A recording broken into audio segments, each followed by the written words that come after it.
Long time no see. I think you're still muted. Okay, here I am. All right. Oh my gosh, I'm envious. What is this? This is a collection of your favorite hits? You mean my books? Oh yeah. Yeah. Wow. They're gone soon, so I have to I take see. down my bookshelves like in a couple well, probably within a month. I see. I see. So my last chance to show you my beautiful bookshelves. Oh Yeah. gosh, Uh, gosh, books. so guys, we actually started our attendees are joining. If you just welcome the attendees. Okay. Great. Well, hello everyone. I want to welcome you guys early to 大家好，谢谢你们来参加今天对话啊。Oh, um you guys have to put is she in Disha Yep. in Sorry about that. I fixed it. She should be in the. why she have the English icon? She joined the English room. Okay. She should be in the Chinese. Yep, there she is. We're good. All right, well, welcome everyone to our conversation tonight on racism from an Asian American Christian perspective. My name is David, and I am the lead pastor at Great Commission Bible Church in Jamaica, New York, in Queens.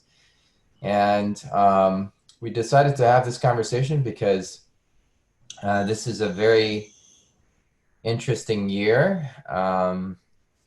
We started with a historical pandemic. We've also gone through a number of racial incidents, starting with anti-Asian attacks and also some very tragic deaths in the African American community, dealing with police and some just not with police. And so we wanted to have this conversation, and we wanted to have a meaningful and honest conversation from an Asian American and an Asian American Christian perspective. Just a disclaimer: the views expressed in this discussion obviously is only the panelists and does not necessarily represent the views and policies of Great Commission Bible Church. Having said that, it's still important to have this conversation because Asian Americans and Asian American Christians need to understand what is our unique voice in this series of things dealing with racism. And as Christians, we're called to be peacemakers, and we have with a ministry of reconciliation. And so it is especially important that we delve into this issue. So just some logistics. The panelists are going to have a discussion for about an hour on some pre-prepared questions. And then after that, we'll have 30 minutes question and answer, taking some of your questions.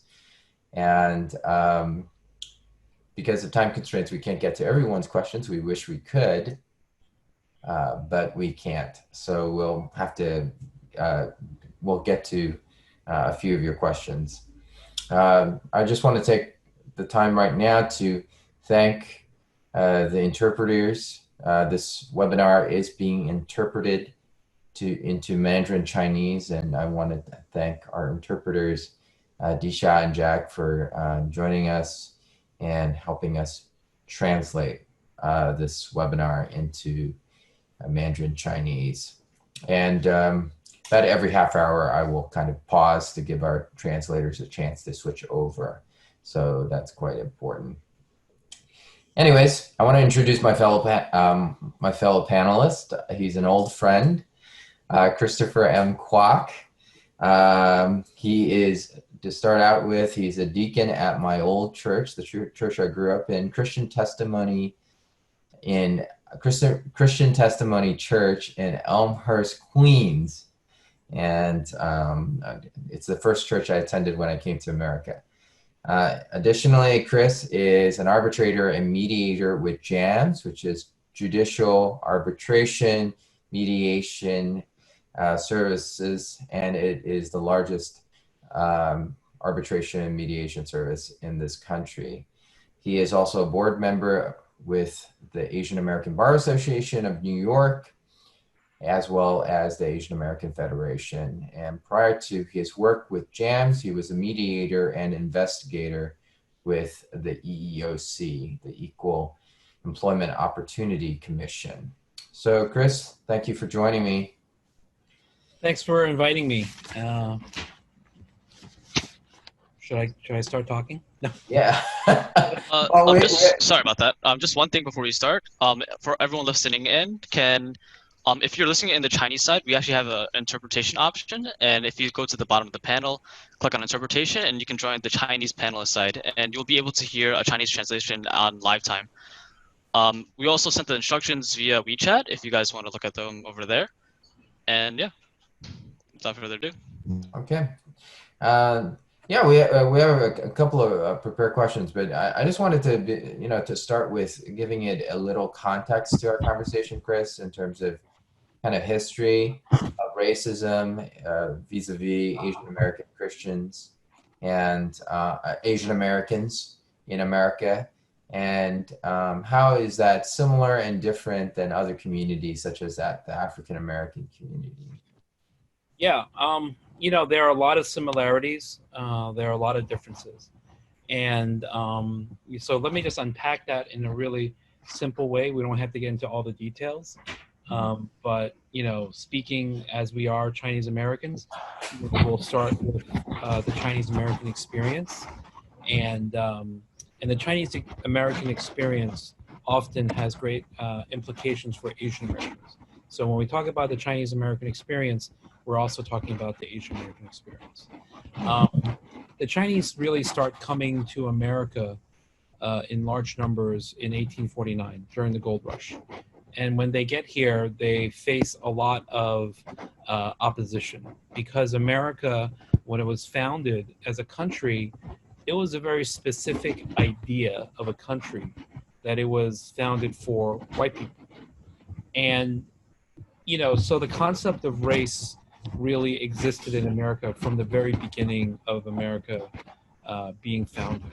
And so when the Chinese got here, they were here for the gold rush. They looked for gold. That was 1849. And then there was a civil war in America, 1861 through 1868. And that was fought over slavery. And that freed African Americans from being enslaved.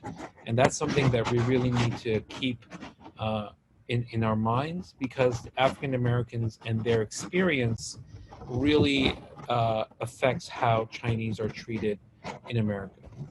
So when the Chinese are here, America is thinking, what do we do with the Chinese people? They called it the Chinese question. Like, do we want these Chinese people around? And can they become part of America? And in the 1870s, there was a Great Depression. This was called the Great Depression before the Great Depression we know. And that Great Depression led to people blaming the Chinese workers, who were the laborers here, for their economic troubles. And that led to the Chinese Exclusion Act, 1882. That was the first federal law ever to exclude any specific country from the USA. Before that, the borders were open. There were no border patrol. Basically, if you got here, you could be an American. But basically, you only got here two ways: if you're from Europe or if you're an enslaved person from Africa, right? And then the Chinese that were here were not allowed to become citizens. They could not become citizens. This was a specific U.S. statute that said you have to be a free white man to become a citizen. And so the Chinese that were here were in a very difficult spot. They faced, racial attacks. They faced discrimination. They could not fight back because they could not become citizens. They could not vote. They were not allowed into institutions. They could not become lawyers. So we have to remember that. And we could not become citizens until 1943. 1943 is when the US and China become allies during World War II. And right away, Japan says, oh, you know what? the Americans are racist. They hate you, Chinese people. They have a law barring you from coming to this country, and you can't become a citizen. And so in 1943, the U.S. quickly removes the Chinese Exclusion Act and allows Chinese to become citizens. That's 1943. But there's very few Chinese. There are very few families, so there's not a lot of them. So from the beginning of the Chinese in America, there's been discrimination on the books, discrimination in the law, and countless sort of like instances of examples of these that we don't really learn in our history book, but is there. And it's not until 1952 that non-white people, all the other non-white people, are allowed by law to become U.S. citizens. So 1952, it's not until then, which is very recent, where they could become citizens. And then there's changes to the immigration laws in 1965 that opened the door to the wave of immigration that come in after that. And that's when America sort of starts to become the America that we know now. But for Chinese Americans, there's a long history of discrimination on the books, and it doesn't come off the books until really quite recently. So that's really interesting, Chris. I mean, it seems that I think we also talked about this in the past, that for Asian, especially Chinese Americans, their immigrant experience is almost truncated in the sense that there's a gap as a result of government policy in America, the Chinese Exclusion Act, that literally stopped it for a period. There's two main like waves. The 1849, and one thing we all have to remember is that it was almost all men, but that was not by accident, because they didn't want Chinese women coming in, because Chinese women meant that the Chinese immigrants could have families and put down roots and produce families and become part of America. So what the lawmakers in America did was, because Chinese guys started marrying white women and black women and Native American women, immediately they made it illegal for white women to marry Chinese men. If you were a white woman that married a Chinese man, you immediately lost your citizenship. Right. You immediately became a non-citizen. And so if you didn't allow Chinese women in, if you made it illegal for them to marry white women, okay, you can't kill them, but they're going to die off. They won't have children, and they won't put roots down. And that was the policy as it came together. And then that changed in 1965. So we have this huge gap between the old Chinese, the old sort of Gold Mountain Chinese, as we like to say in Cantonese, and the new Chinese post-65. And they're really quite distinct populations as they exist right now. So would you so that's very different. That's a very different experience. I guess that highlights the different experience of Chinese American experience with racism than the journey vis-a-vis other ethnicities, because we basically had this kind of two immigration waves that you point out, and maybe you could your thoughts in terms of how does that affect how Asian Americans are experiencing racism right now. Yeah, that's those two groups are really creating a whole divide, because the older Chinese Americans created the Asian American identity. So a lot of us use Asian American as a way to describe ourselves. It's like a census category. Like, I'm Asian, I'm in America, so I am Asian American.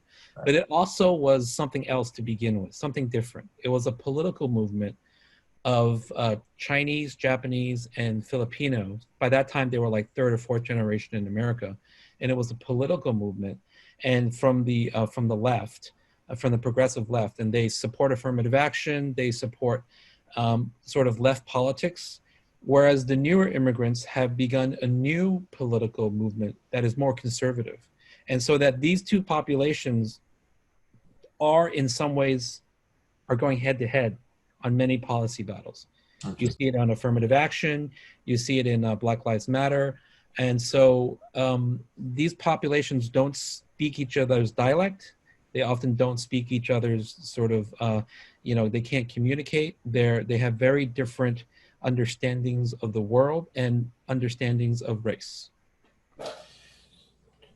But are there some, but let's, taken as a whole, Asian Americans, I mean, there, as you mentioned, there's a lot of diversity. That's why, this webinar is called An Asian American Perspective, right? Because there's multiple perspectives and we don't claim to represent all the perspectives.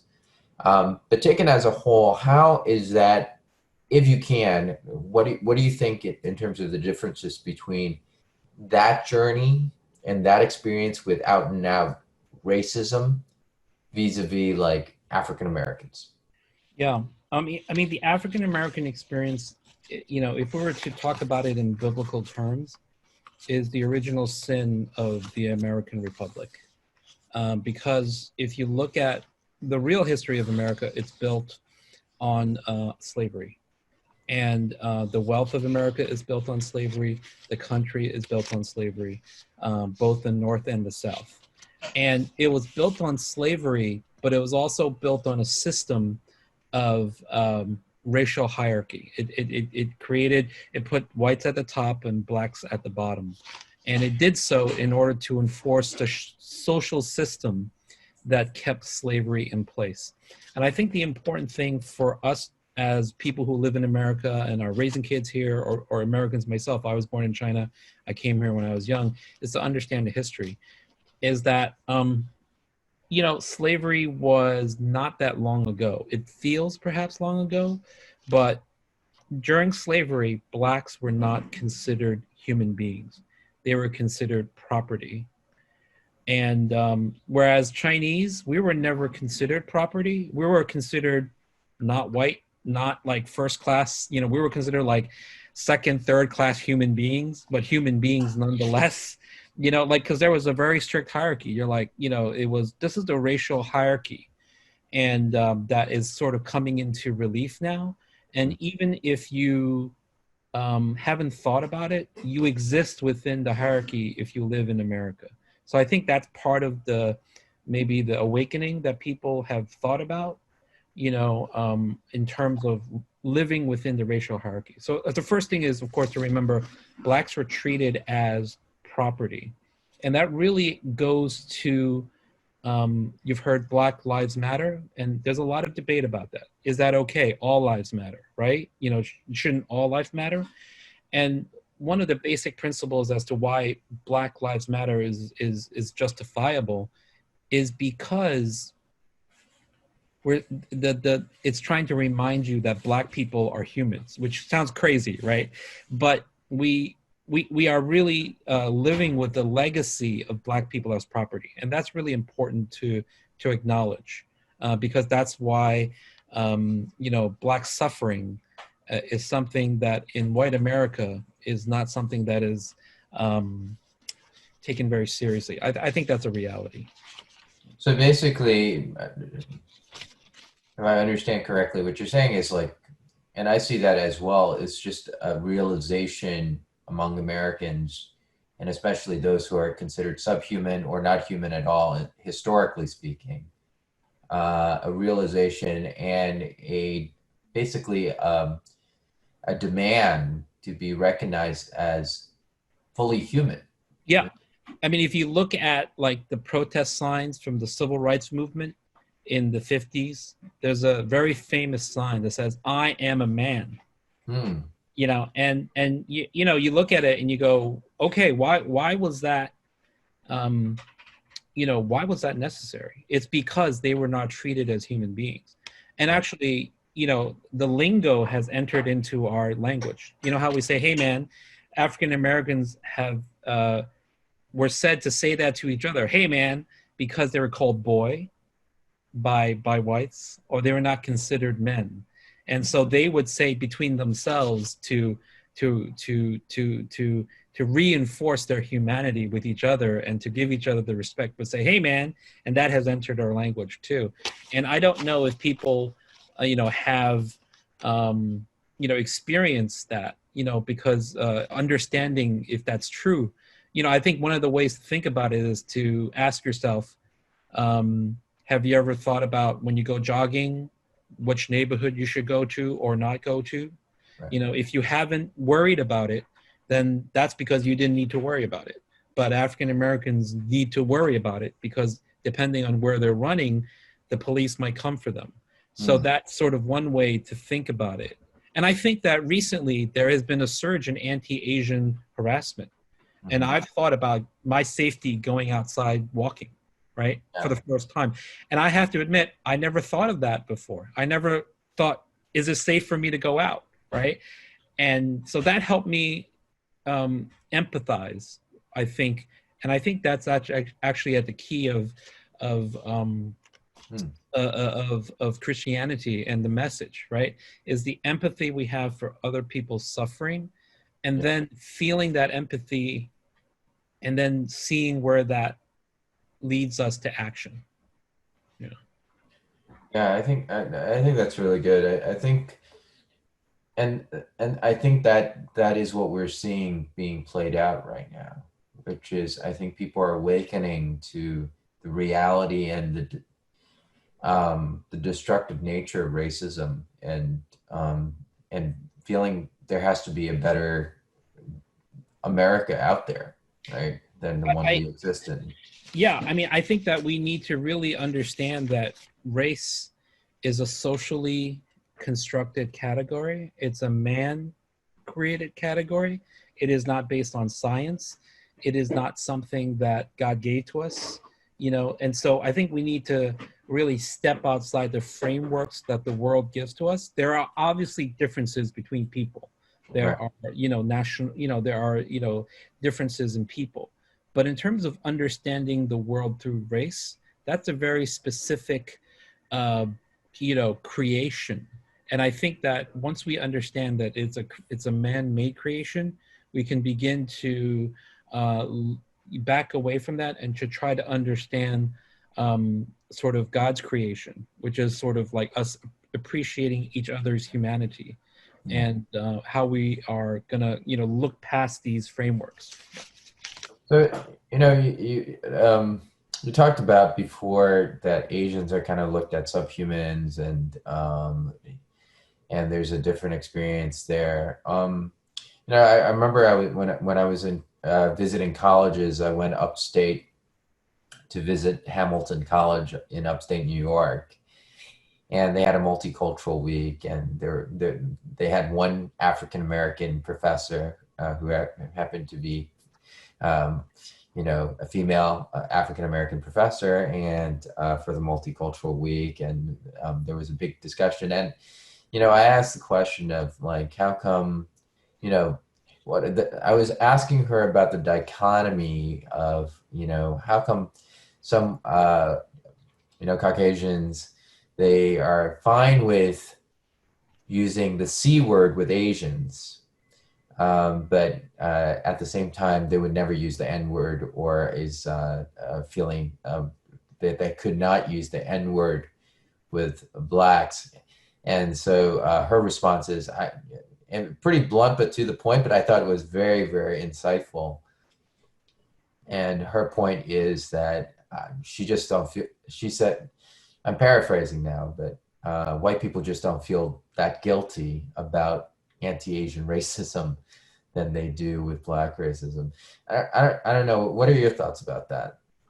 Absolutely. I mean, there is a hierarchy of suffering that people have in terms of looking at sort of types of discrimination.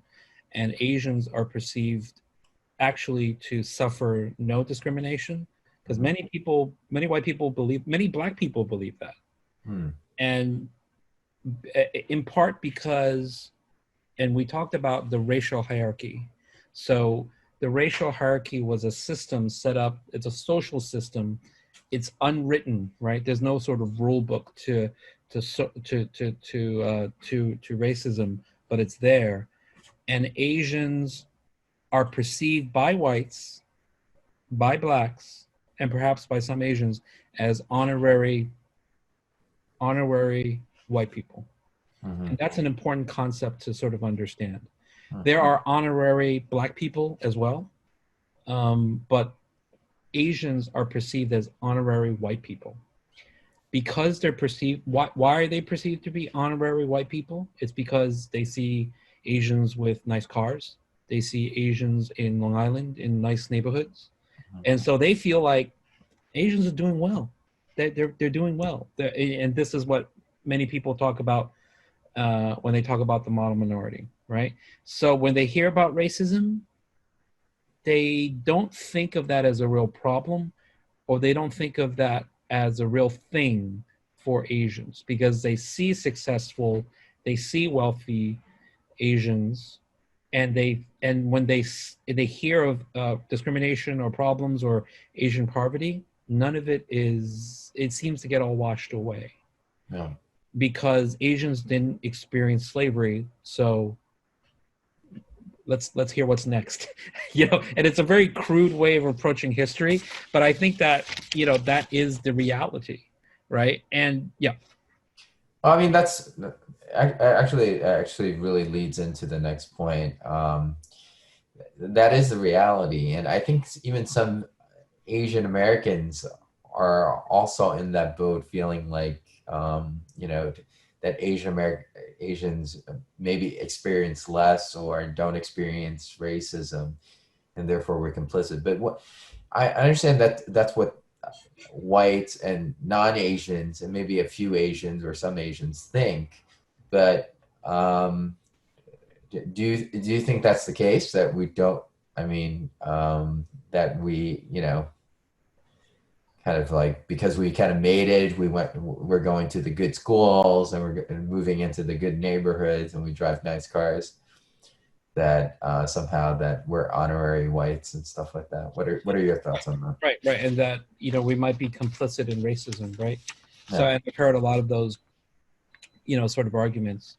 So I tend to agree that yes, that Asians can be complicit in racism, but I feel like the paintbrush is a little too broad, and that we need to be more nuanced when talk about because I see a lot of letter to my Asian parents, about BLM, and I feel uncomfortable, not because of the message or that I disagree, but I think that we need to understand that the racial system is hard to understand if you didn't grow up here.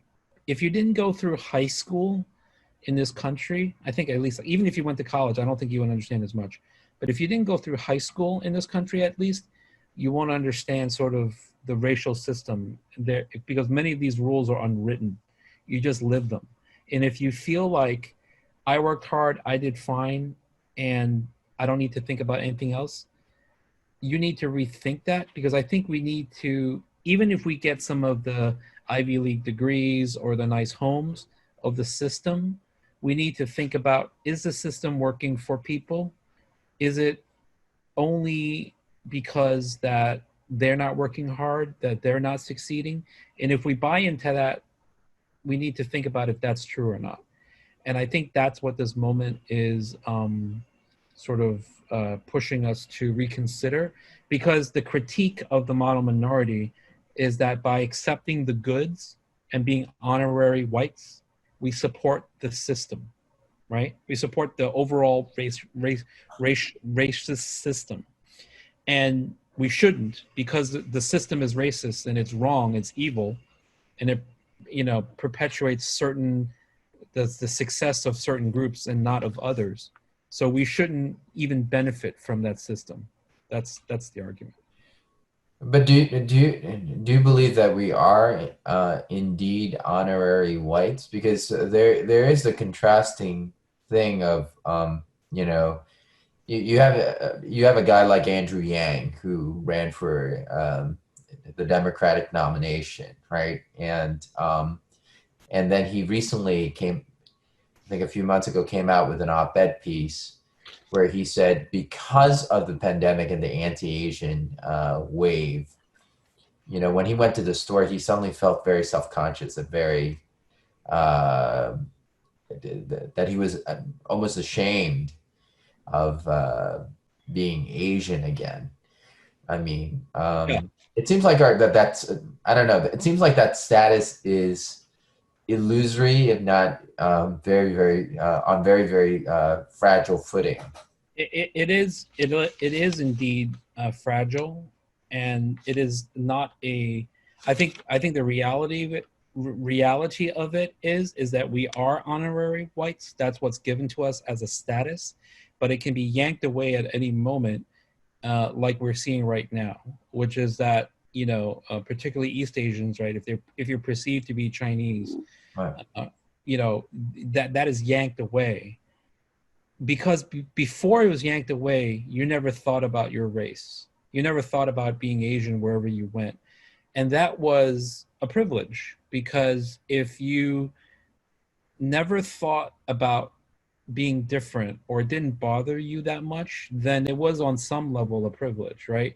Like I remember when I got to college, I met Asians that grew up in very white areas who told me that at some point in high school or in college, they realized they were Asian. Hmm. They had thought that they were white up to this point because everyone around them was white. They were just one of the gang, one of the guys, one of the girls. Right. And then when they got to college, they're like, I'm not a white. And I found that interesting because you and we grew up in New York City among many other Asians. So we never had that issue, I think.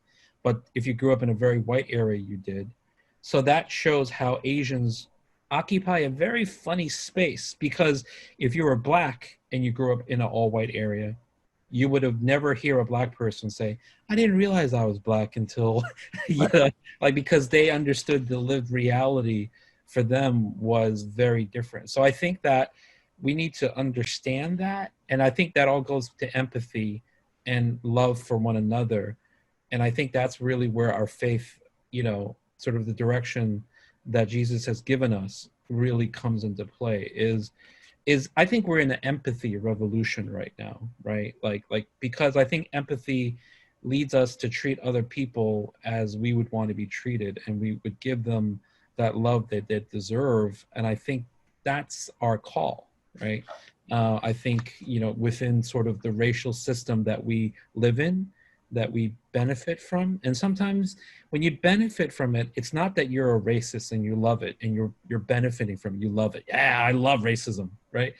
But you can live it without even thinking about it. And I think that's what we need to consider. When you mentioned that you felt like this this brush that some Asian Americans have painted is a bit too broad.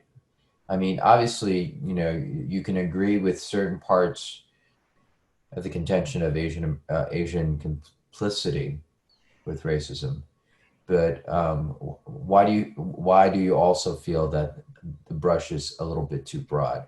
I mean, it's always, there's so much anti-blackness in the Asian community, and it's so deep rooted, and I feel like it's a little overplayed.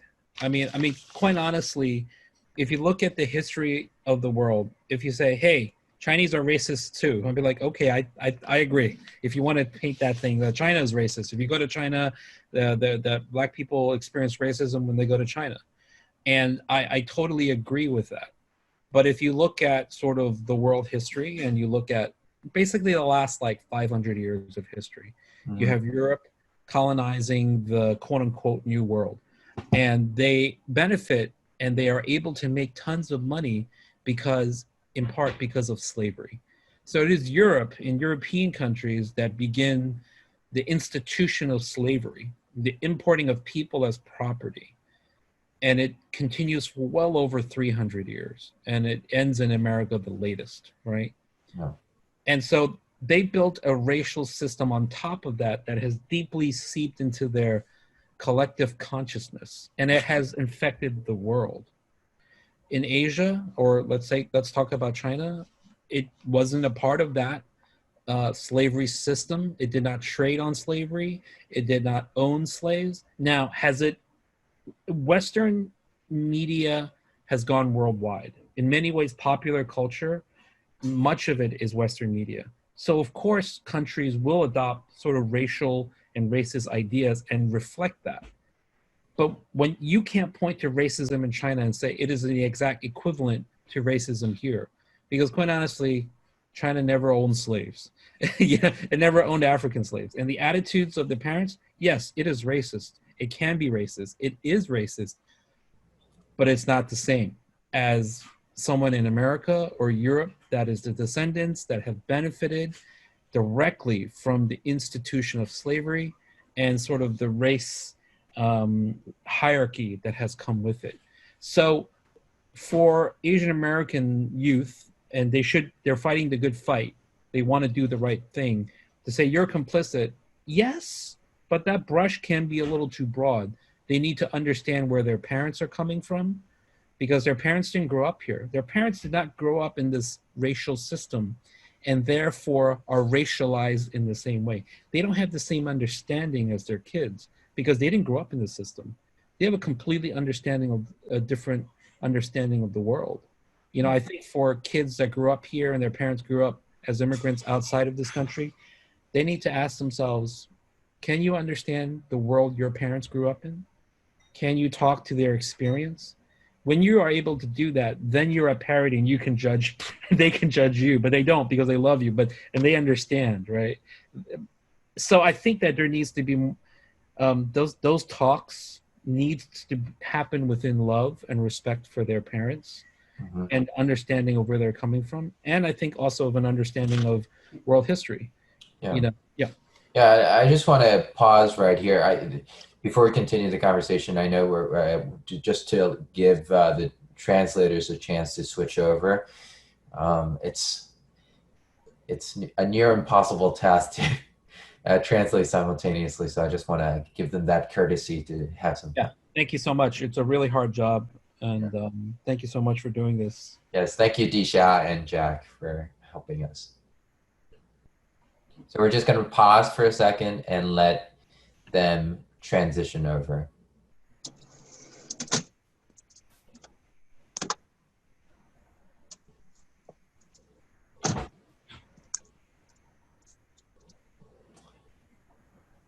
Okay. I think Jack, I think you need to choose Chinese. I think right now you chose. Yep. All right. Okay. All right. I guess we're switched over and we're ready to go. So, Chris, I think that's a really good point that you made in terms of the understanding the context where the first generation comes from, because, you know, you have people, you know, let's just take the Chinese, for instance. You have them still remembering the century of shame, and where they're, you know, in places like Shanghai, there were signs that said no dogs in Chinese allowed. And that was actually established by the British and white people. And they kind of brought this kind of racial hierarchy from their colonial and mindset and also brought it into China, right? So I would say that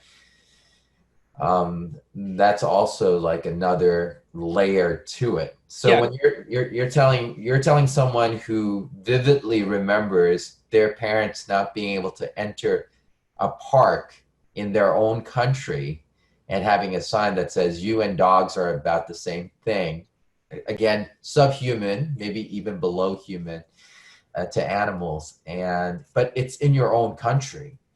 And then you say to them, hey, you're racist or you're complicit with racists.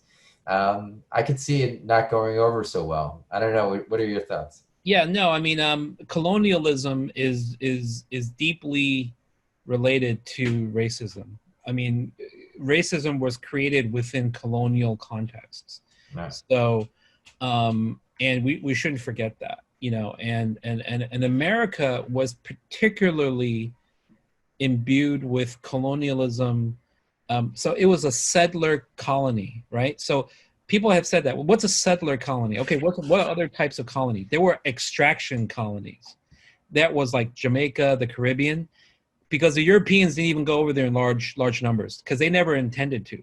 They just wanted, they captured people, and then they brought them over to Jamaica to farm sugar and then send the profits back. Those were extraction colonies.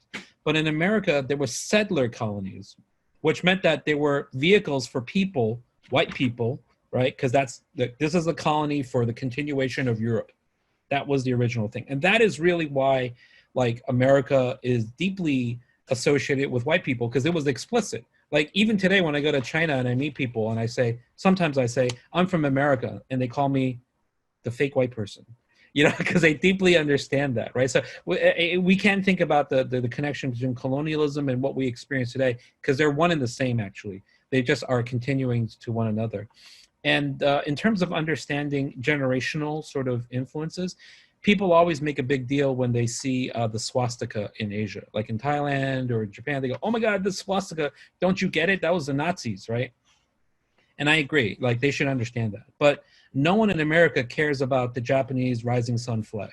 If there's a rising sun flag and it's used quite often, not all the time, but here in America, no one cares that it stood for the extermination of 10 million Chinese, but white people don't see it the same way. But they feel like if Asians don't get the swastika, oh my goodness, how uneducated are you? But in America, I find myself explaining to white people all the time about the rising sun flag and why that is offensive, and why, like, Japan is allowed to use that for the 2020 Olympics as was previously planned, and they'll use it for next year. It's amazing.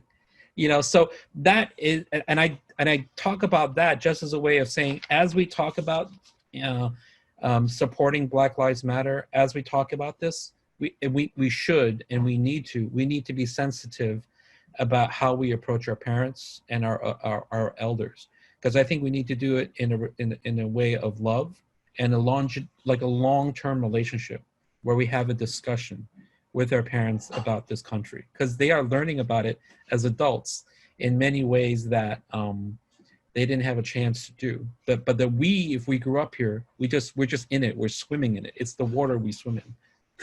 Part of what going back to your point about, white people not feeling as guilty when it's anti-Asian attacks vis-a-vis anti-Black is,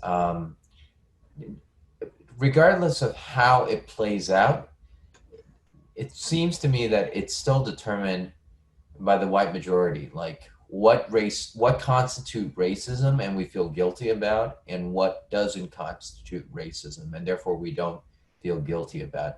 But it strikes me as odd, because it seems like if like you were saying, the swastika is offensive, then obviously the rising sun flag should also be offensive, because both were part of the Axis power that committed countless atrocities during the Second World War. But it's very selective outrage. And, they don't remember history the same way we do. And that tells you about the position that you're in often affects how you judge reality and social sort of reality now. But I think part of the discussion is to say, move yourself from the way you see social reality so that you can be a more loving person, you can be a more sensitive person, and understand the history of this country. Because if you come from outside of this country, what you hear is that America was settled by people seeking religious freedom. They fought a battle for freedom. They wrote an amazing constitution that is the best thing that was ever made in the world. It was all about human freedom and the pursuit of happiness. They fought World War II, and here we are. And that's kind of the sweep of the American story that most people outside of America believes, because America has built that, particularly after World War II, as the mythology of America. But I think that the reality of America is unwritten, hidden, and hard to see. And I think that is what we need to sort of like pursue as citizens. In addition to being Christians, we are citizens here, and we need to know about the society we live in and about what we can do to make it a more fair and loving place. And that goes to also your point about just being in other people's shoes, right? Understanding other people's experiences. And so we don't devolve into a selective outrage, right? You're outraged that so-and-so is called, someone's uttered the N-word, but you're not outraged that someone uttered the C word. Yeah. Right? Or you're outraged that, a white jogger is attacked in Morningside Heights, but you're not outraged when a black jogger is shot with a shotgun in Mississippi. Yeah. And, there's been thousands of anti-Asian harassment and violence, and there's not a lot of outrage about that. There's not a lot of attention. And we have to recognize that the racism that animates all of those things are the one and the same. So when we're talking about anti-Asian harassment and violence, we're also talking about the same thing, because it's racism and the frameworks that are animating and allowing people to feel they have the authority to do that. So when we push back against it, when we push back by supporting Black Lives Matter, we're also pushing back on anti-Asian harassment. And I just wanted to sort of note that the civil rights movement, which took place really from the 1950s through the 60s, led to a lot of federal laws, racist federal laws falling. So the immigration laws before 1965 favored like the UK, Ireland, and just specific northern white European countries. But the civil rights movement, which was pushed by African Americans for greater equality, led to those racist barriers being torn down. And so a lot of Asian immigrants, and I think, feel like when they come to America, they're like, I'm grateful to white people because they let me into this country, right? I think they should remember that it was African Americans and their freedom struggle that brought that framework down, that opened this country, and then said to this country, you need to live up to your highest ideals in the Constitution.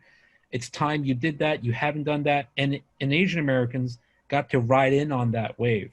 So I think that my point there is just to say, we just need to be aware of that. We need to be aware of that history, feel gratitude, feel empathy, and feel love. Because if we feel like I work hard but you don't, and I should get it but you're lazy, that's buying into the system, and we need to be aware of that. That's a really good point. And you suggested this documentary that I watched called Far East, Deep South, about Chinese American immigrant population in Mississippi Delta. And there is a contingent of them with, Southern accent. And I was watching that program, and it seemed like, what you described as this, hey, I work hard, you guys don't, or, I came to this country because white people let me in. It wasn't always the case. It seemed like, at least in that documentary, it seemed like African Americans and the Chinese businesses seemed to have a very good relationship, like it's, a quite mutually beneficial relationship. I don't know. Yeah. I mean, I think about it, that right now what we hear a lot is, hey, there's a lot of Black and Asians, and they've been going at each other and they're fighting so much, we need to work together. And I actually think that that's not true. I think that Asians have been working with Africans for a long time, but that narrative gets lost in the mainstream.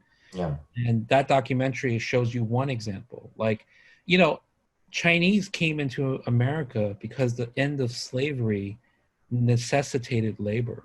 So Chinese came as indentured servants. So although we don't think about it, the Chinese often are adjacent to enslaved people, enslaved Africans, or newly freed Africans. Mm-hmm. And we often benefited from them, and we often also helped them work together. And that history is just there. It's there if you take the time to look at it. In the Caribbean, and we need to think about the Caribbean as part of American history, because like in the Caribbean, the Black and the Chinese populations intermarried, worked together, had a lot of really interesting cultural intermix. And that was all possible. That all happened. I don't buy into the narrative that we've been fighting and that, Asians need to get with it. Yes, we do, but we've been doing we have forgotten incidents in the history where we have worked together. China has worked with Africa, the Bandung Conference in the 50s under Mao. And today, China is investing large amounts of money in Africa in infrastructure. Now, it has been accused of being the new colonial power. But yeah, I mean, it's funny who is accusing China of being the new colonial power. Former colonial Old, power. who wants to extract oil, who wants to extract diamonds, who wants to send you old T-shirts of NBA teams that didn't win the championship. And that's how they feel that they help Africa, right? And that has been, I mean, just imagine, think about the TV that you see. It's always some starving child. And that is how this world, Eurocentric world, has seen Africa. Now, the Chinese are probably, and the critique is they've been too mercantile. Hey, what do you have? You have that, we want that, and we're going to build you a railway. But in it, they see them as partners. They see them as someone they can do business with. And I'm like, I think that's an improvement from coming in and being the colonizer, Well, it's interesting because I mean, there's a lot to say, but I was watching a, Africa-China summit. They have these conferences every year. I think they've been having it since the 1950s, and an African leader after African leader stepped up and they said, what China has done for us in the last maybe 10 years, 10, 15 years, our former colonial masters have never done for us, which is build things that we need and not just come in and extract our raw material and then, take all the profits. Yeah, so I think the narrative of Asians always fighting with blacks and not doing enough against power is not exactly true. And I think if we step outside of these, old power frameworks, we can see that Asians have been working with blacks. We need to work more together. We need to understand. We need to be less judgmental. We shouldn't buy into being honorary whites. And the reason that some people have said, hey, look, if I come to America and I have to choose, I can be a black person or a white person, right? That's kind of like, okay, you get to choose to be part of a team. Like, what team do you want to choose? Of course, I want to choose the white team, right? Because they have the power, they have the money. That seems just like normal. But my reply to that is that we shouldn't have to choose between a team. We should be, us. We can be us. We can maintain our cultural heritage. We can contribute to this country. We don't have to buy into the racial framework because the racial framework is evil. It is wrong. It is man-made. So you should reject the framework and you should accept sort of people as they are and that you don't have to serve any system. You should say that system is evil and I refuse to be included into it. And that is kind of like the rallying cry for people to understand sort of the racial system. So you have this system set up way back, starting with slavery and colonialism and establishing this kind of racial hierarchy. And now you have, Asian countries, China entering into the world. Let's talk a little bit. What are your thoughts in terms of, at least in terms of race relations in America, in this country? What is the unique, and I do mean unique, voice for Asian Americans? How can we be part of the solution here? Yeah. I think part of it is to see past man-made structures, man-given frameworks that are posing as reality, to see God-given frameworks that are eternal reality. Right. And that, I think, is the unique perspective that as Christians that we have. But let me add once more that as Asian American Christians, and this is the title, and I think it's important, we sit as outsiders on some levels within America. That to me gives us wonderful perspective. The outsider perspective is outside of the frameworks. When you're a fish swimming in water, you do not know that you are in water.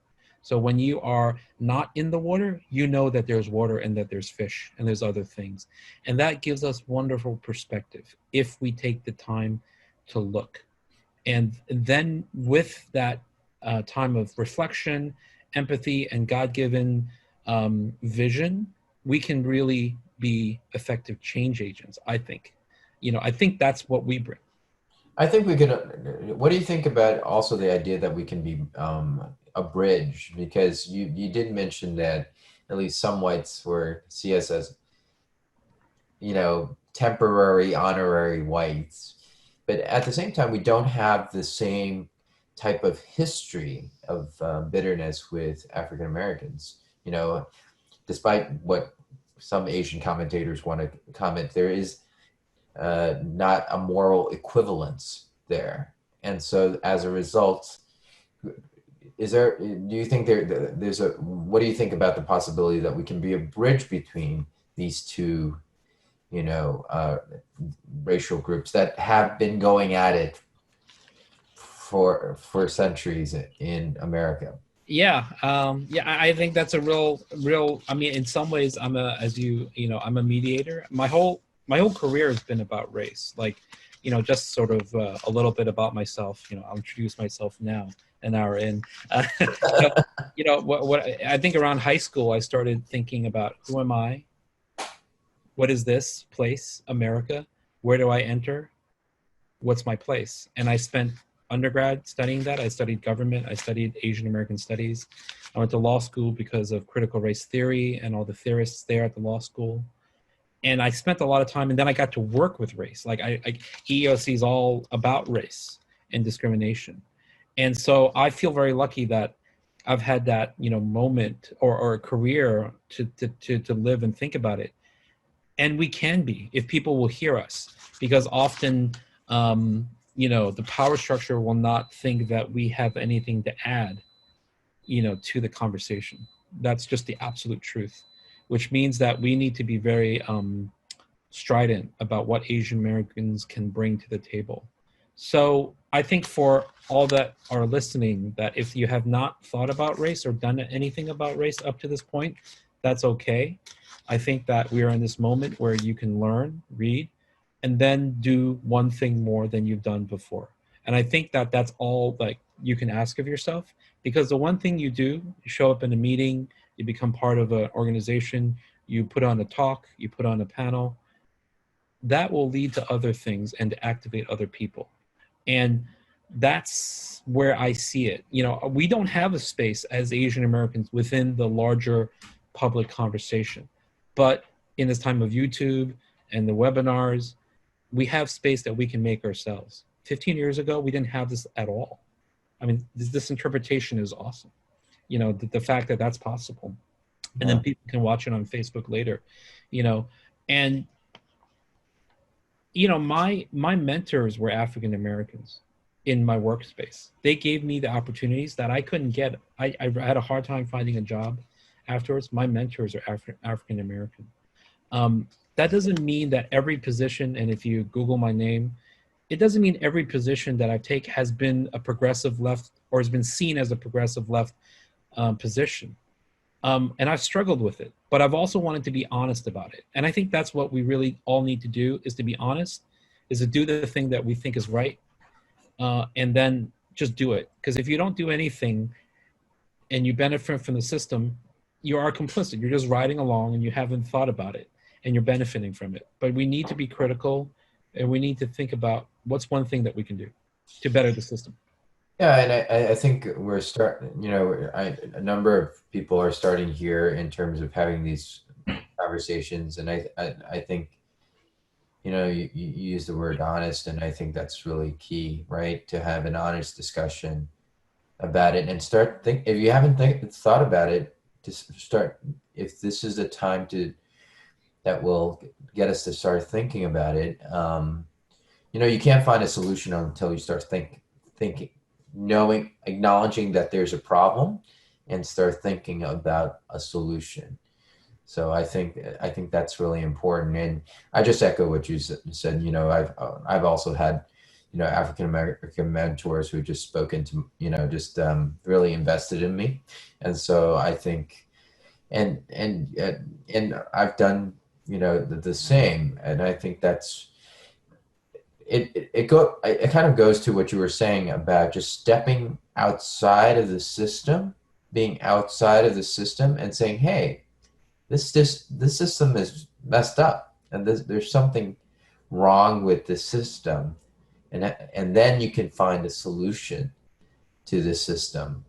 And I think that's very key. And I do think both African Americans, Black Americans, Asian Americans have, even though we didn't institute the system, we kind of bought into the system. Yeah. To a certain degree, whether it's being honorary white, whether it's, you know, the Asians are taking all our jobs. That narrative, we didn't write that narrative, but somehow that narrative has been written for us. And a lot of us unconsciously, I feel, have adopted it. And as a result, you know, I think that's where you get this comment of, you know, Asians and Blacks, they just don't get along, and they're fighting it out. But if you think about it, that's not helping anybody, right? It's almost like this narrative of like the subhuman is fighting the property, quote unquote. And I use them in quote unquotes because that's not how we view ourselves, Blacks or Asians. But it's just not helpful, right? Well, you know, I don't think, you know, I mean, not every that conversation needs to begin from a place of love and respect in order for that conversation ever to be productive.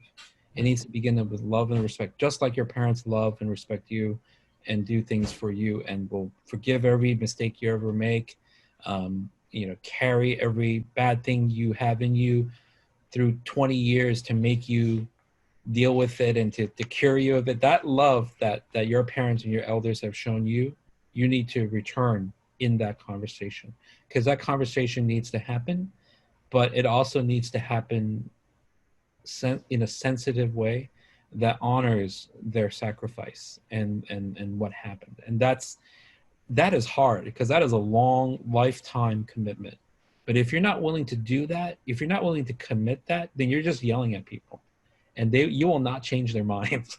You know what I mean? And you will turn people off, because if you're just like, you're complicit, boom, it's just an accusation, and it doesn't begin any long-term conversation that leads to anything. It makes you feel better for 10 seconds, and then it doesn't go anywhere. That's what I see. Yeah, and I see a lot of it's like people are posting it on Facebook and stuff like that. And that, you know, even if your parents are on Facebook, your parents' generation are on Facebook and they read that, I don't know if that's the best way to start a conversation.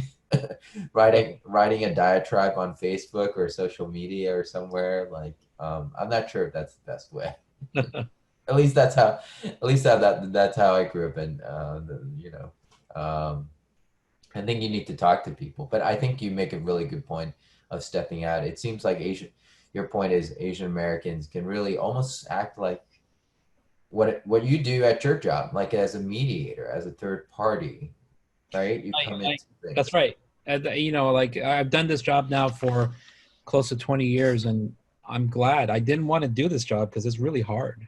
It takes a lot out of you. And I was like, I don't want to do this. Like, you know, this is hard. And I didn't have any other choice. And it seems to be the right choice. It's the hard road.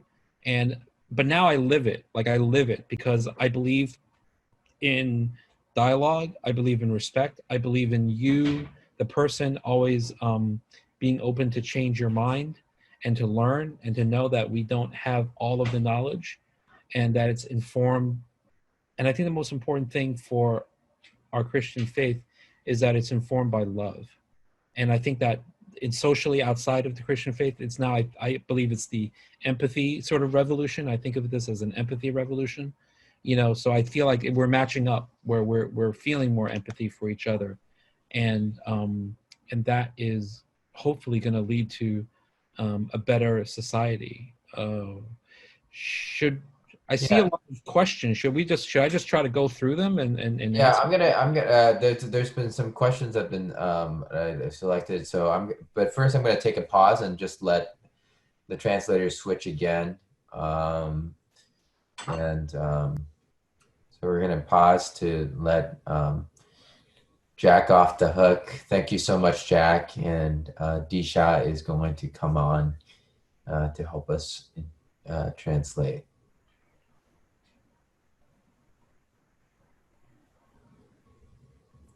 Thank you guys so much.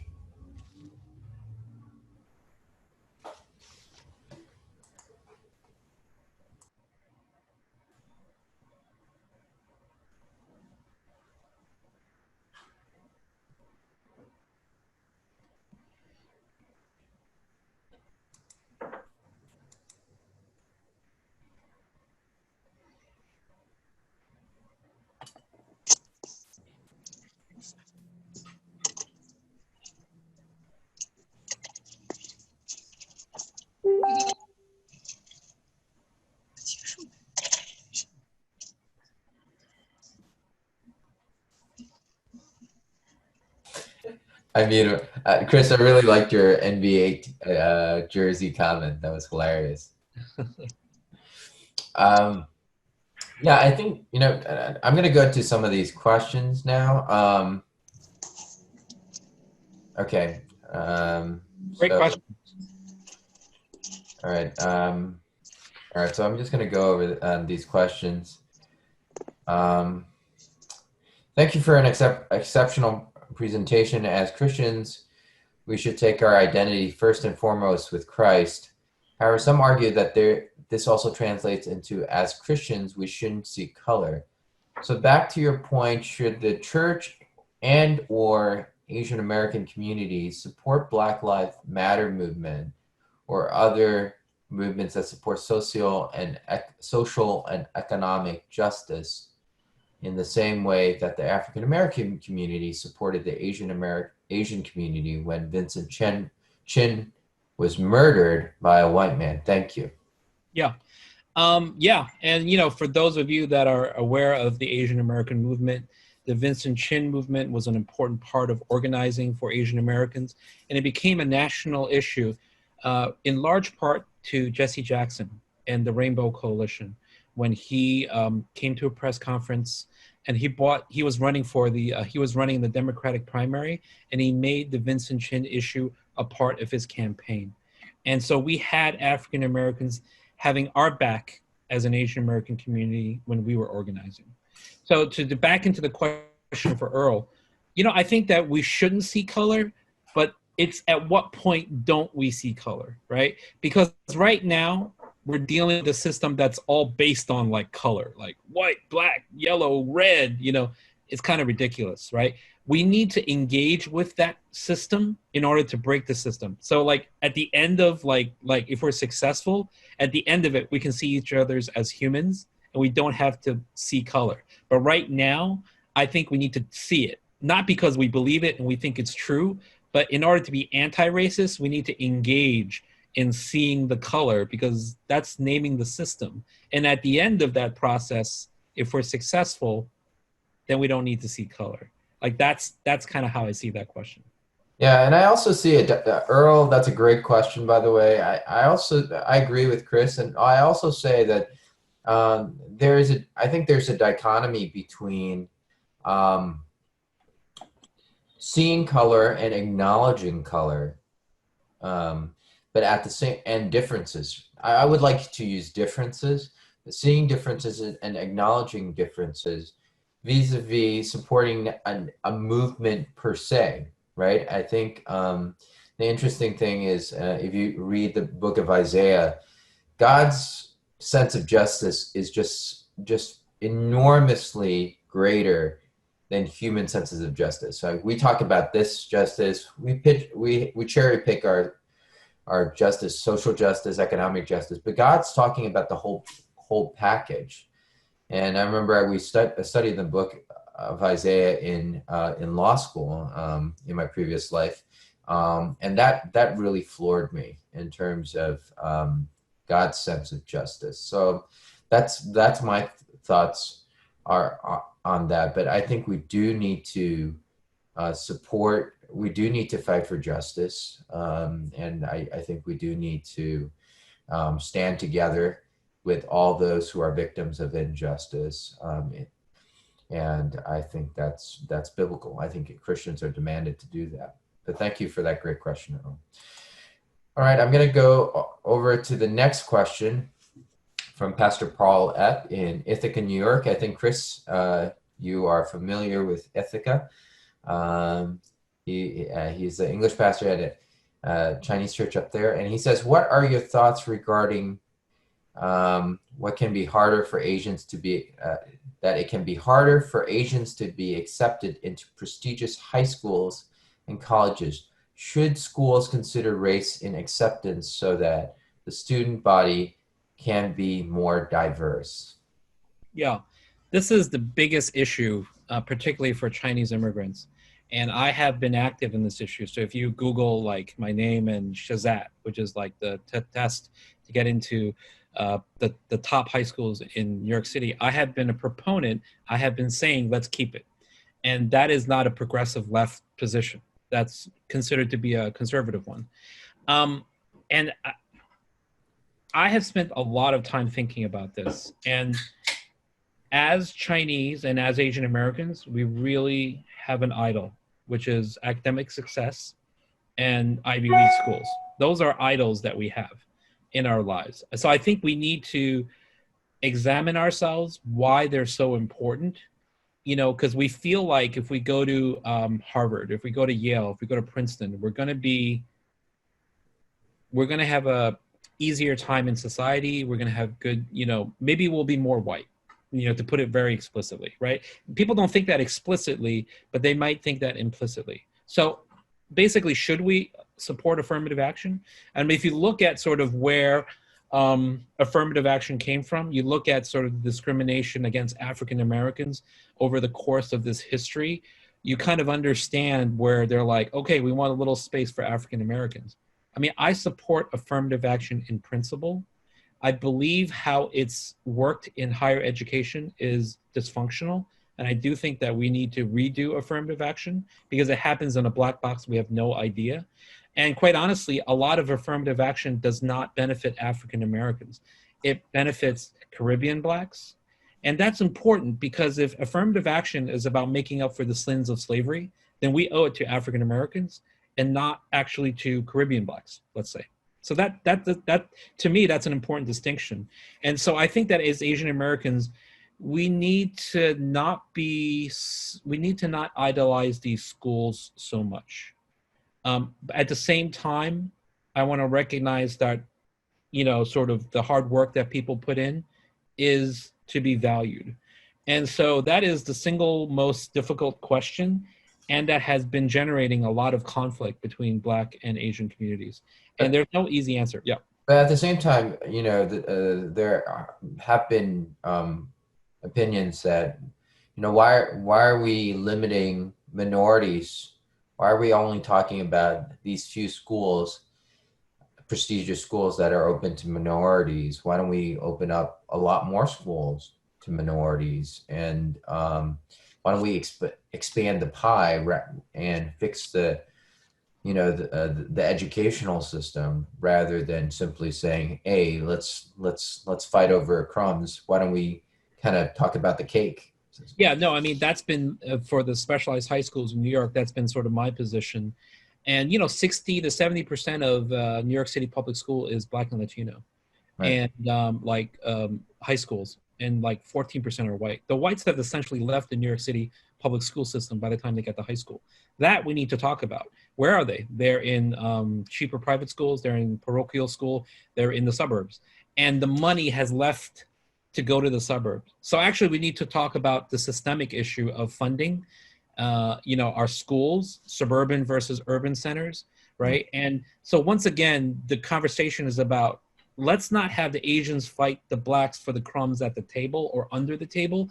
I want us to fight the system and to say to the system to which we pay our taxes in large amounts, give us a good product that is fair and that is divorced from the inequities of the past.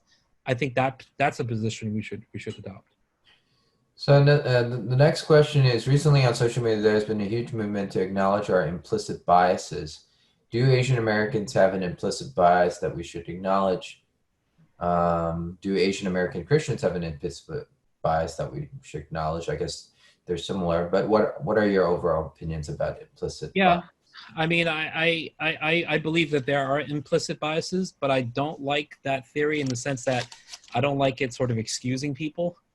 Look, think about this. Do you have implicit biases? I think so. I spend a lot of time thinking about my own. Like, I grew up in a Chinese church. If a Chinese girl brought a white guy home, there's not going to be a problem. You're not going to have parents that generally oppose the white guy marrying the Chinese daughter. But if they bring a black guy home, they're going to have issues, right? I don't know if that's implicit. That might be explicit. But if you are in church and you see these things where the white husband is accepted without second thought, right? But a black husband bought into a Chinese church, all of a sudden, like, what's going on here? That should, challenge sort of your worldview and maybe what you think and what you're comfortable with and what seems normal. So I think that, I mean, I have to say I agree. I think there are implicit biases that we need to think about. Yeah, I did see a Chinese question. It was written in Chinese, so maybe the interpreters, if someone can help us out and translate that into English, I would like to take that question. But before, so while we wait on that, let me just move on to the next question. From Nathan Cole, thank you for hosting this webinar. I am a white youth leader at a Chinese American church, and I want to help bring more awareness to our church about anti-Blackness, racism, and injustice in America. What are the best ways to bridge the gap in understanding between Asian American and African American communities? Yeah. I don't know. I mean, I think right now there's something like people are talking about like performative racial justice. It's like, if you put up the poster on your Facebook, are you good? Like, or like, will the justice police let you go? Have you fulfilled your duty? I think that the answers are like long-term human relationships. I think that like having friends that are different at your developmental age are important to developing sort of an understanding of the world. It takes a lot of work, and we are so racially stratified in this country, and that is just the absolute truth. And I don't know how to do that. Maybe programs to bring youth groups together where they spend the summer. And I would say the programs that you do should not be like, this is a racial justice program for blacks and age. Like, it has to be about something else that along the way, those bonds happen naturally. Like, if it's, That is so 1990s. Yeah, it's like, hey guys, kumbaya multicultural. Because I think, I mean, I agree that the things we should do happen in multiracial coalitions, which includes white people, right? White people are not excluded from that. They're in many ways key parts of it, right? Like, we should think about issues that naturally are multiracial. Okay, so let me give you one example that I've been meditating on, that I've been praying on as a family with my wife and my child: the essential but expendable workers. We have essential workers like doctors and nurses and the people that have health insurance and sick leave. Yeah. And they have been rightly praised, and we've clapped for them at 7 p.m. for months. But the essential but expendable workers who didn't have PPE, who bought us our groceries, who bought us our food, the large majority of them Latino and Black, we need to think about what justice means for them. We need to think about sick leave. We need to think about stability. If you work a full-time job, why can't you pay their rent? Why don't you have health insurance? We don't respect the work of working people. And if we do something for working people, the vast majority that will benefit will be Black, Latino, and a lot of Asians too, right? Well, just to go back to his question, I think you made a really good point, and I think at my previous church where I was the English pastor and kind of double as a youth pastor as well, because there was just me. I was in the process of partnering with some Haitian churches, Haitian American and Haitian Canadian churches, to do a youth retreat together. And I think part of it is just being able to see each other as human beings and being in each other's spaces. And I think that really is transformative. So my advice in terms of how to bridge that gap is not so much as like what Chris has said. Don't bill it as like, don't create a banner that says it's a kumbaya moment for Asians and blacks and whites, but simply create a good program for everybody as human beings, as Christians, that we can enjoy together and we can see each other. And I think that and Chris, I think the real problem of racism, it's dehumanizing. It makes you either subhuman or even property. And I think the best way to fight against that is to humanize it and humanize, to see people as humans. And whether you're Asian, we're different human beings, but human beings first and Christians first. So going to go into another question. I still don't see the question, the Chinese question from Mr. Tang, but Bing Tang. So maybe someone, it's in the dismiss column, so maybe someone can help me translate that. If is Jeremy Lin, what Jeremy Lin experienced in NBA part of systemic racism?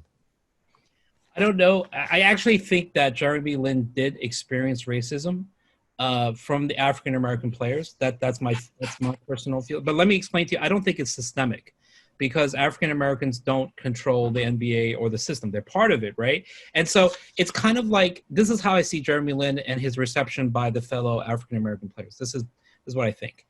You know, Asian Americans, we kind of think like we own, or we would like to own, sort of like high-end like Ivy League schools. So like if African Americans threaten our hold on it, then we kind of like grab it, right?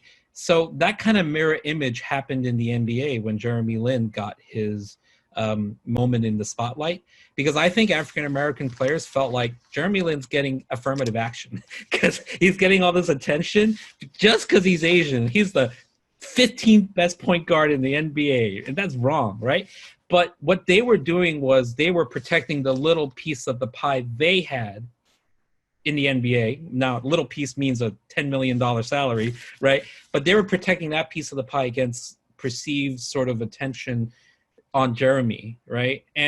But once again, it's the advice that I had for us is the advice that I would have for them, to say, hey, you know, you guys are probably getting mistreated as players and not paid the right way. It's hard to feel sorry for someone earning $10 million a year, but they're still exploited within the system. And so it's about the system for me. Yeah.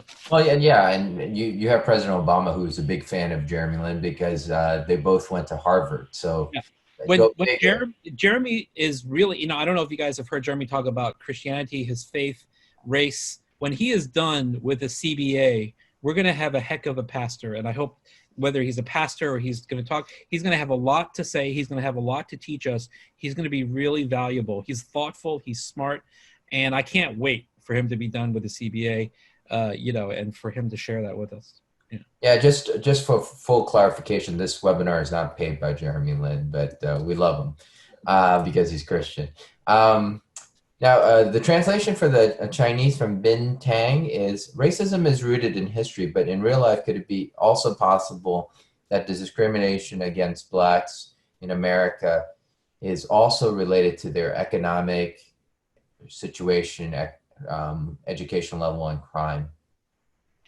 Yes. I mean, yes, but it's also created by history. If you look at the end of Civil War, okay? At the end of the Civil War, there was a period called Reconstruction, okay?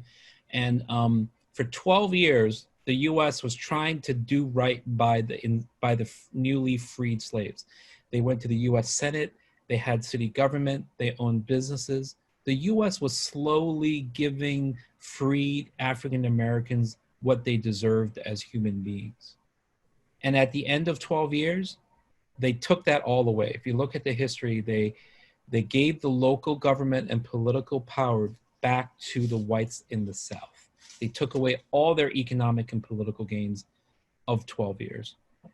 And we went back from 1872 to 1965, where African Americans were suppressed and faced every sort of form of discrimination and killing. And so it is these things that we see that we think of as dysfunctions, they don't come out of the air. They don't just appear. They are artifacts and products of history. And you won't find these in the textbooks that you're taught in high school and in junior high school in America, but you'll have to look for them. They're there. Well, I would say, Bing. I think racism based on race is the reason why you have such systemic, economic, educational, and crime issue. So quality of life issues for African Americans, right? Because for the longest time, it wasn't about if you know, in America, we believe in a meritocracy, but for the longest time, it doesn't matter how hard you work, you're suppressed. And I think, China and Asia having most parts of Asia having gone through colonialism can empathize with that. That no matter, even if you win at their rules, the moment you get to the finish line, they change the finish line and say, oh, actually, you know what? This wasn't the race that you should have been running on anyway. And I think African Americans have experienced that. So, and that's purely based on racism, based on race, and not necessarily on other things. I also want to just keep in mind that workplace discrimination was not illegal until 1964 as a result of the Civil Rights Act. Okay. So, and then for 20 years after that, I mean, I remember when I was growing up in church, there was someone that worked in Wall Street, very nice man. He made it up to VP and they said, this is it, go, this is like 87, 88. Okay. He said, this is not going up. You're not going up any further. They felt comfortable in telling him, as a Chinese person, you're not going up any higher. So we have benefited from the civil rights and the push for justice. So we need to recognize that. Yeah. It doesn't mean that African Americans, like an NBA, it doesn't mean that African Americans can never be racist. They can be, just like any other human being. So I think we need to give them that autonomy and humanity, but they're not part of that system. They didn't create it, and so it's, yeah. Let's see. So another question is, thank you for the one from Harrison Co. Thank you for this wonderful presentation. My question is about our churches serving different racial groups. Many of the churches serve a specific racial group, whether it's Chinese, Americans, Latino, et cetera, et cetera. Do you believe that there should be an effort to bring various groups together to represent the diversity of our nation and God's people, or is it appropriate or effective for various racial groups to focus on serving a specific community? I personally think you can serve a specific community, but I would say we shouldn't have and I think this is what Chris is also, we've been talking about, is you shouldn't have a silo mentality. Like, you're going to serve this community and only this community. No one says that because, I kind of analogize it with like a doctor, right? Or lawyers, right? We all have specialists, but that specialist works in a hospital or in a law firm of different types of same profession, but serving different niches. But they also work together to provide care, right? So I would say the same thing. I think you can do both. You can serve a specific community if you're in an Asian context or a Black context or a Latino context or a predominantly white context. It's perfectly fine to serve your community well, but also understand that you're part of a larger community, a larger church, right? Church with a capital C, and you're part of a larger community that you also should partner with and serve. And that goes to what I was saying, to partner with Haitian American churches. They're serving the Haitian community, and I'm serving the Chinese American community. But there's nobody, and we're doing this, but nobody says that we can't partner together and serve our communities together. That's right. Yeah. So last question. How would you respond to Chinese Christians who would say that fighting and speaking against racism is more of a political issue than a Christian issue?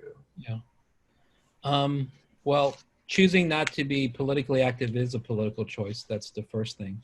And I think Brian Stevenson and Tim Keller, in a wonderful, talk, made clear that it's about justice, right? And so if we think about like churches or Christians in Nazi Germany hiding Jews, they could have said, this is a political thing, the Nazis, everything will be over and we'll just go forward. It's like, okay, does that sort of shake that apolitical question? Because we are in a justice sort of moment. So I think that, we have to think about what our faith motivates us to do, and we should act on it.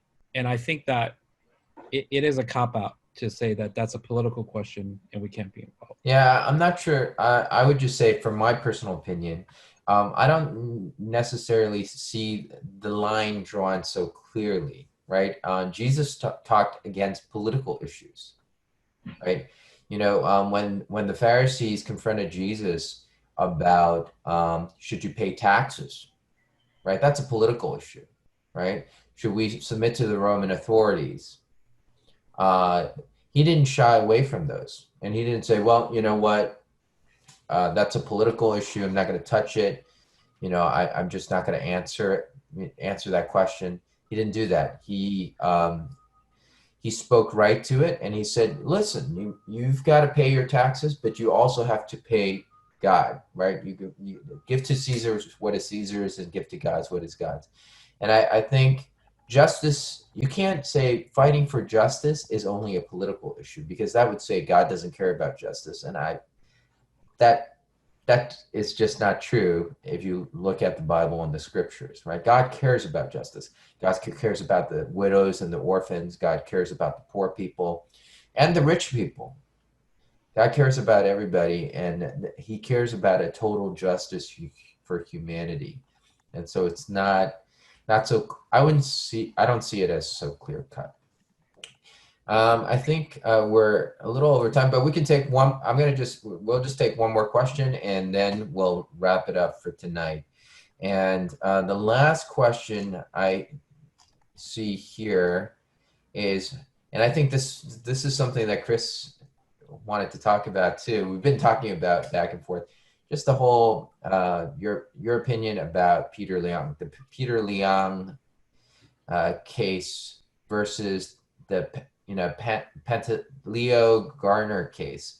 Do you see any distinctions between that? Do you believe that the PBA public opinion prosecution treated Leong differently or less because he was Asian? Yeah. There's a great documentary about Akai Gurley and Peter Liang that you can watch. It's playing on film festivals, and you can Google non-compliant films. That's the film release company. And so, yes, the PBA definitely did Peter Liang in. It didn't treat him well. And the Chinese community was up in arms because they saw clearly what happened, which was the white power system saying to African Americans, we'll give you this cop because he's Chinese. That's clearly what happened. For African Americans and people who supported Akai Gurley, they didn't see the specific facts of the case. To them, the symbol of Akai Gurley was police brutality, racist system, he's got to go. So we had two symbols that clashed without sort of reference to the specifics. And that's what's happened there. And the documentary is well made and is a really sensitive retelling of that story. And I would say there's also like factual differences, and it actually speaks to the thing on how people just got swept up in the false narrative and the systemic narrative of racism that has been set up in this society. And it's almost like a caricature. It's almost like a cartoon, right? So I would say with the Garner case, I mean, you had someone put him in a chokehold, I believe. Illegal chokehold. Yeah. Illegal chokehold, physical contact, and then resulted in his death, right? The Leon case is different. And, in my previous incarnation, I was a prosecutor in the Bronx. And the Leon case, the NYPD did what Leon did. Leon and his partner did what they call a vertical sweep in a housing project, which means one goes from the roof and they take the elevator up to the roof and then they go down, checking each floor, and one goes up. It's basically to ensure safety in the housing projects that, there can be a crime there as well. So Leon was coming down on his vertical sweep while his partner was coming up. It's standard routine. And it also speaks to the socioeconomic injustice because there was no lighting in that stairwell, right? I think that's where the documentary gets down a darkened stairwell or something like that. There was no lighting. He was a rookie cop. He was coming down. He heard some noise. I mean, that it is his fault that he pulled his gun and he's got spooked and he shot at a wall. That bullet ricocheted and unfortunately, tragically killed Akai Gurley, right? But I'd see a clear factual distinction there. The facts are the facts, and they don't discriminate. People discriminate, but facts don't discriminate. So I don't see a moral equivalence or real comparison between the two, between physically putting someone in an illegal chokehold resulting in a death and shooting a wall, having the bullet ricochet, and then tragically killing someone. I would say, if Leon was a racist, he was racist against the wall. He wasn't. I just don't see it. But I think that's why part of the reason why I think Chris spoke to it, why the Chinese community was up in arms, because they see the cop who, in the Garner case, kind of get off with like a slap on the wrist, and then they see Peter Liang, the spooked rookie cop, shooting a wall in this tragic incident, and having the book thrown at him. Yeah, I mean, encapsulated in that story are all the themes that we've been talking about. Yes. The Chinese American community was complaining about being scapegoated and being sort of sold up the river. But compared to what the African American community was complaining about, the African American community said, why does that matter within the context of police brutality as we are characterizing it? The Chinese said, hey, we're getting pushed around. We're mad. That's why we showed up in large numbers. Right. And once again, the system benefits because the African Americans and the Asian Americans are fighting over small justice, right? And that is a distraction from big justice. And that is maybe that's what we want, is to say, don't be distracted by the crumbs that fall to the table, so that we are set upon and we fight with each other over the crumbs. We want the system to be reformed so that it is a better system for everyone that comes before it. That's the hope. It's a big hope. It's a big dream, but we should dream big because we want to leave a better world. And then we want to leave this world, right? Because it's broken. But while we're here, we want to make it as fair as we can. Yeah, I mean, just don't just focus on this one rookie cop and the injustice done to him, or let's not have our people shot in the housing projects, right? Don't just shoot for that, but no pun intended. But don't just go for that, right? But go for like what you said, the bigger justice, which is, why was that stairwell darkened, and why can't the housing projects be in a better condition where you don't have these vertical sweeps? That's the bigger justice. And the other bigger justice is, all cops should be held accountable and praised, vice versa, for their actions. If they're doing a great job, they should be praised, all of them equally, regardless of race. And if they're doing a poor job, like putting someone in an illegal chokehold, they should be held accountable. I think that's the bigger justice at play here, and not just one incident that tragically happened in a housing project. Well, we're a little over time, but that's fine. We took some great questions. Chris, thank you so much for your time. It's always great talking to you, man. Come here. Thank you so much, everyone. Thank you, everybody. Have a great night. Take care. God bless.